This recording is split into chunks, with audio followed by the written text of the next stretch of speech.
David Joseph Pittman cut the telephone lines before he walked through that back door on May 15, 1990. By sunrise, 3 family members would be dead and a house in Mulberry, Florida would be nothing but ash and bones. But here's what will shock you about this particular case. The man who did this spent 34 years on death row, and what happened to him just months ago will make you question everything you think you know about justice in America. This isn't just another true crime story. This is about a bitter divorce that escalated into calculated murder. About a newspaper delivery driver who became the key witness at 3 a.m. About a family of 5 that became a family of 2 in less than 10 minutes. The flames were supposed to hide the evidence. They didn't. The appeals were supposed to save his life. They couldn't, and the execution that finally came? It broke records in ways that will disturb you. Right now you're looking at one of the most methodically planned family murders in Florida history. In the next 20 minutes, you'll walk through every calculated step David Pittman took that night. You'll hear the 911 call that broke this case wide open. And you'll discover why this execution made history for all the wrong reasons. But first, you need to understand exactly what happened in that house at 500 Northeast 4th Street when 3 people went to sleep and never woke up. Clarence Knowles was 57 years old.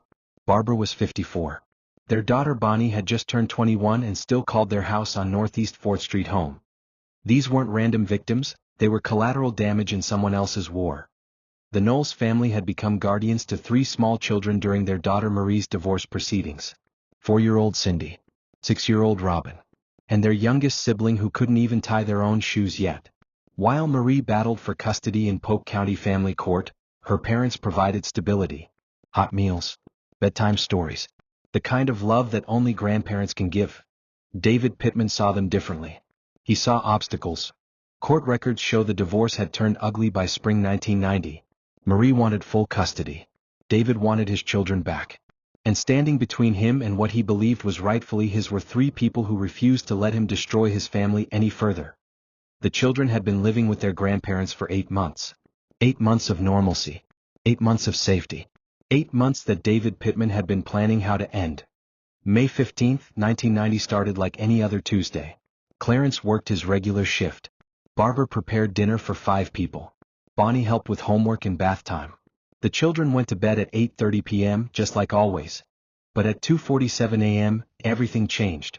When the newspaper delivery truck turned onto Northeast 4th Street that morning, driver David Hess expected to see porch lights and sleeping houses. What he saw instead were flames consuming the home where 3 generations of the Knowles family should have been safe. The 911 call lasted 4 minutes and 37 seconds. And those 4 minutes would become the timeline that convicted a killer. By 6 a.m., 3 people were dead. By 6:15 a.m., 3 children had become orphans. And by 7 a.m., investigators knew they weren't looking at an accidental fire. 2:30 a.m., May 15, 1990. David Pittman parks his car 3 blocks away from 500 and 4th Street. He walks through the darkness carrying wire cutters and a knife. This is not rage, this is preparation. At 2:45 a.m., Pittman locates the telephone junction box on the exterior wall of the Knowles home. Court testimony would later reveal he severed every phone line with surgical precision. Number 911 calls. No cries for help. No witnesses to what comes next. The back door lock takes him less than 2 minutes to defeat. Inside, the house sleeps. Clarence and Barbara in the master bedroom. 21-year-old Bonnie in her childhood room down the hall. 3 small children in the adjacent bedroom, dreaming the kind of dreams that only innocence allows. At 2:52 a.m., David Pittman begins killing his wife's family. Medical examiner Dr. Stephen Nelson would testify that Clarence Knowles sustained 17 stab wounds to his chest and neck. The first cut severed his carotid artery. He died within 90 seconds, never knowing who killed him or why. Barbara Knowles tried to run. Blood spatter analysis found her DNA on the hallway wall, the bedroom doorframe, and trailing toward her daughter's room. She took 14 stab wounds. The fatal blow punctured her heart. Dr. Nelson estimated she lived for 3 to 4 minutes after the initial attack, long enough to watch her daughter die. Bonnie Knowles fought back. Defense wounds covered both her hands. She scratched her attacker's face deep enough to draw blood. But 21 years old against a man consumed by murderous intent was never a fair fight. She died from 11 stab wounds, the deepest penetrating 6 inches into her chest cavity. Total time elapsed, 8 minutes. 8:31 a.m., Pittman douses the crime scene with accelerant, gasoline he brought in a red container that would later be found in his garage. The fire starts in the master bedroom. It spreads to the hallway. It consumes the living room furniture, the family photographs, the children's toys scattered across the floor. But what David Pittman doesn't understand about fire investigation is this. Flames destroy evidence, but they also preserve it. The accelerant pattern tells a story. The stab wounds remain visible despite the burning.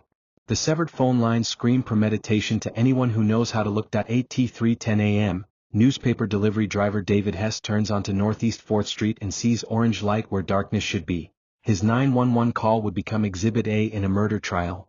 There's a house on fire and I can hear someone screaming inside. What David Hess heard were smoke alarms, not human voices. Everyone who could scream was already dead.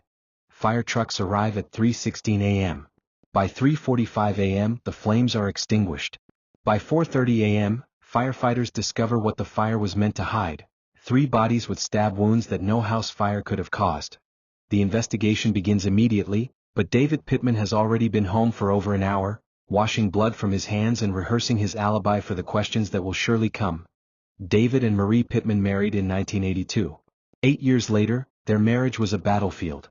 When love dies, some people grieve, others plan revenge. Court documents from Polk County Family Court paint a portrait of escalating domestic conflict that began in late 1989. Marie Pittman filed for divorce on January 12, 1990, citing irreconcilable differences. But the legal paperwork told only half the story. The other half was written in restraining orders, custody disputes, and 3 small children caught in the crossfire. 4-year-old Cindy, 6-year-old Robin, and their youngest sibling, barely 3 years old. In February 1990, Marie moved the children to her parents' house. The official reason listed in court filings was temporary housing during divorce proceedings. The real reason, according to police reports, was fear. Fear of what David might do if he lost control completely. David Pittman saw his children every other weekend. Supervised visits that lasted exactly 4 hours each. Court-mandated supervision meant he could never be alone with them. Never take them home. Never be the father he believed he deserved to be. By April 1990, the financial stakes had become clear. David faced losing half his assets, his house, and $800 monthly in child support payments. But money wasn't the real motivation. Control was. Family annihilators don't kill for cash, they kill to maintain dominance over lives they can no longer control. Marie's attorney documented 3 threatening phone calls in the weeks before the murders. If I can't have my family, nobody can have them. Those 8 words would become crucial evidence at trial, though David's defense team claimed they were taken out of context. The Knowles family had become more than temporary guardians. They were Cindy's bedtime story readers, Robin's homework helpers. They were stability in a world torn apart by adult anger. To David Pittman, they were the enemy. On May 10, 1995, days before the murders, the family court judge denied David's petition for unsupervised visitation. The children would remain with their grandparents indefinitely. That same afternoon, David purchased a 5-gallon container of gasoline and a lockpicking kit from separate stores in Winter Haven. The murders weren't crimes of passion. They were the final solution to a custody problem that David Pittman decided to solve with fire and blood. Detective Ray Morrison arrived at 500 Northeast 4th Street at 4:45 a.m. What he found would make seasoned investigators reconsider everything they thought they knew about arson murders. Fire destroys evidence, but it also creates it. The accelerant burn pattern formed a perfect triangle from the master bedroom to the hallway. Gasoline doesn't burn randomly. It follows the path its user creates, and David Pittman had left investigators a roadmap to his own conviction. The severed phone lines told the first part of the story. Cut cleanly with wire strippers, not burned or damaged by fire. The cuts were made before the flames started, proving premeditation beyond any reasonable doubt. Dr. Stephen Nelson, the medical examiner, delivered testimony that would seal Pittman's fate. All 3 victims died from stab wounds, not smoke inhalation. The fire was post-mortem used to conceal, not cause, their deaths. David Hess, the newspaper deliverman, became the prosecution's star witness. His 911 call provided the exact timeline investigators needed. I saw flames at 3:10 a.m. The house was already fully involved when I called it in.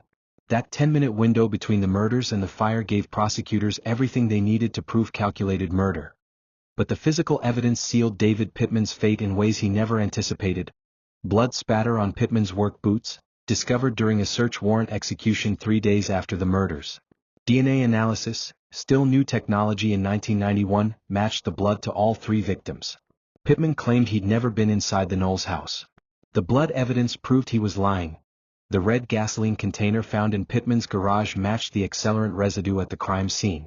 Store receipts showed he purchased it 5 days before the murders, paying cash to avoid creating a paper trail that ultimately led investigators straight to him anyway.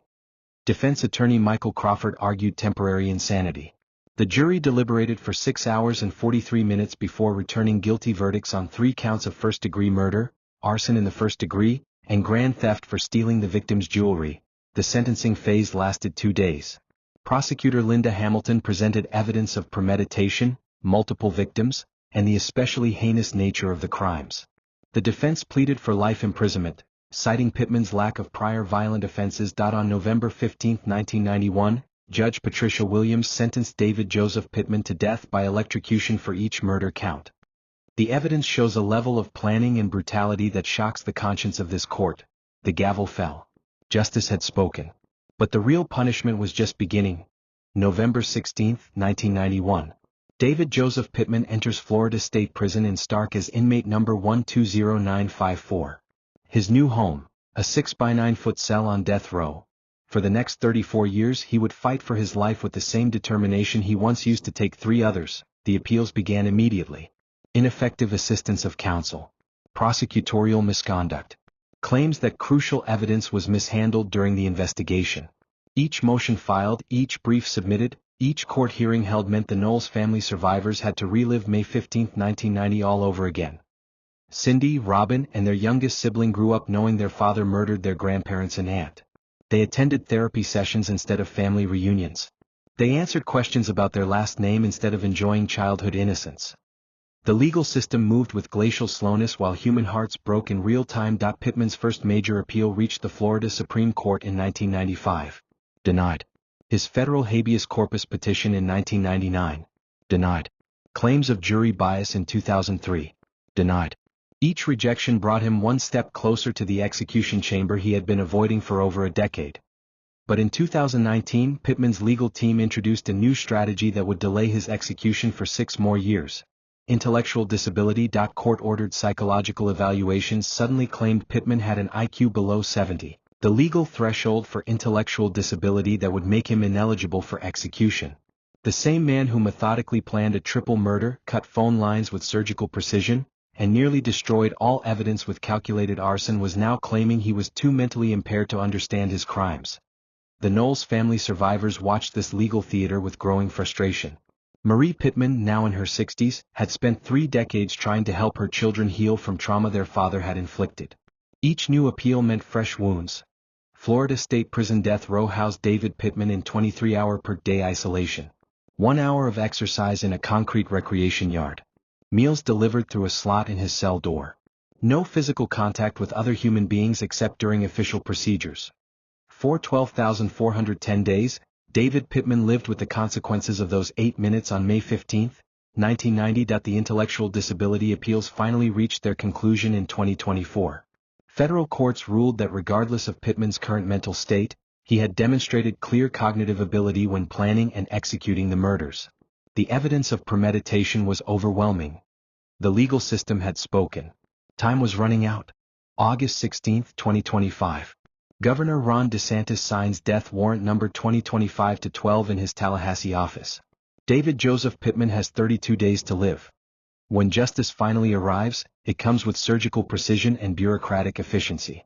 The warrant sets execution for 6:00 p.m. on September 17, 2025, making Pittman Florida's 12th execution of the year, shattering the previous state record of 10 set in 1984. The accelerated pace reflects a governor determined to clear death row backlogs that have accumulated for decades. Pittman's attorneys file emergency appeals to the Florida Supreme Court on August 20. Denied within 48 hours. Federal appeals to the 11th Circuit Court on August 25. Denied in 72 hours. Final petition to the U.S. Supreme Court on September 10. Denied without comment on September 15. The legal system that had protected David Pittman for 34 years suddenly moved with the same swift finality he had shown his victims in 1990. September 17, 2025 begins at 6:00 a.m. with Pittman's final breakfast: scrambled eggs, toast, and black coffee. He eats half the eggs and leaves the toast untouched. His last meal request, fried chicken, mashed potatoes and chocolate cake, arrives at 3:30 p.m. He finishes the chicken but ignores the rest. At 4:45 p.m., Pittman meets with his spiritual advisor, Father Michael Rodriguez, who has counseled him for 8 years. Their final conversation lasts 17 minutes and remains confidential under clergy privilege. 5:30 p.m. Pittman is moved to the death chamber holding cell. Medical technicians insert 4 lines in both arms as required by Florida protocol.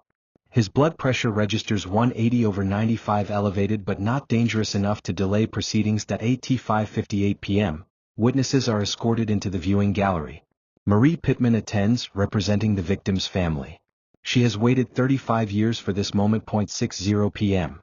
Pittman is strapped to the gurney. Warden James Thompson asks if he has final words. I am innocent of these charges and I forgive those who have condemned me to die, Pittman states, his voice steady and clear. 6:12 p.m. Sodium pentothal begins flowing through the 4 lines. Pittman's eyes close within 30 seconds. 6:16 p.m.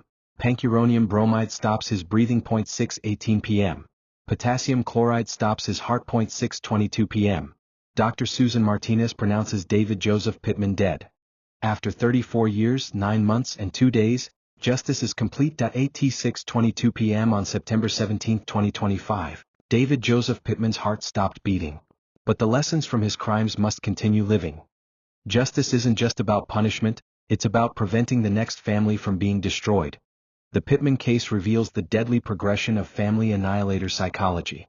Court records show the warning signs were documented months before the murders: threatening phone calls, escalating custody disputes, and a man who viewed his family as property rather than people he claimed to love. Family annihilators follow predictable patterns. They face loss of control, through divorce, job loss, or financial ruin. They blame others for their failures. They develop an all-or-nothing mentality that justifies destroying what they cannot possess. Clarence Knowles was 57 years old when he died. He loved fishing and Sunday football. Barbara Knowles was 54. She baked cookies for her grandchildren every Tuesday. Bonnie Knowles was 21. She planned to become a teacher and change young lives through education. Their names deserve to be remembered longer than their killers. The 3 children who survived, Cindy, Robin, and their youngest sibling, are now adults with children of their own. They carry scars that 35 years couldn't heal, but they also carry something else: the knowledge that justice, however delayed, eventually arrives.